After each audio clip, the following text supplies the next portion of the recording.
बिस्मिल्लाहिर्रहमानिर्रहीम। अस्सलामु अलैकुम वरहमतुल्लाहि वबरकातुहू। मुअज़्ज़ज़ नाज़रीन और सामीन, आज का हमारा मौजू फ़रिश्तों पर ईमान के अमली तकाज़े हैं।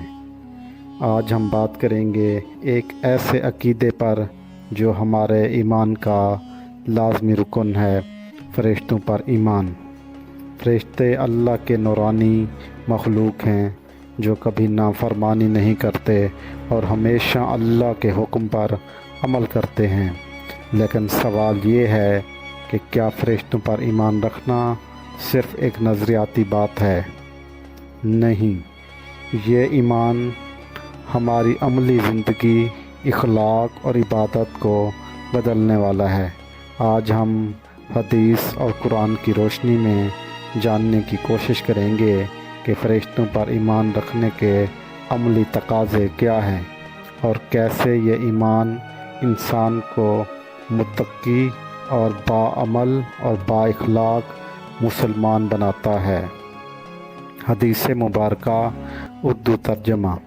हज़रत अबू हुरैरा रज़ियल्लाहु ताला अन्हु से रवायत है कि रसूलुल्लाह सल्लल्लाहु अलैहि वसल्लम ने फ़रमाया, तुम्हारे दरमियान दिन और रात के फ़रिश्ते बारी बारी आते हैं।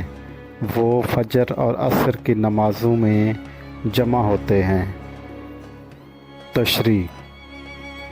ये हदीस हमें एक अहम हकीकत की तरफ मुतवज्जे करती है कि फ़रिश्ते हर वक्त इंसान के साथ होते हैं।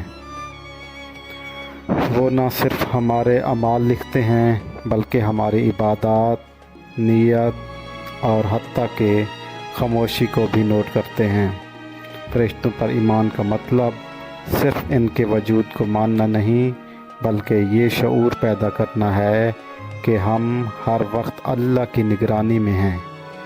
यही यकीन हमें गुनाहों से रोकने, नेकियों की तरफ माइल करने और नमाज, सदका, हुस्न इखलाक जैसे अमाल में बढ़ चढ़ कर हिस्सा लेने पर आमादा करता है।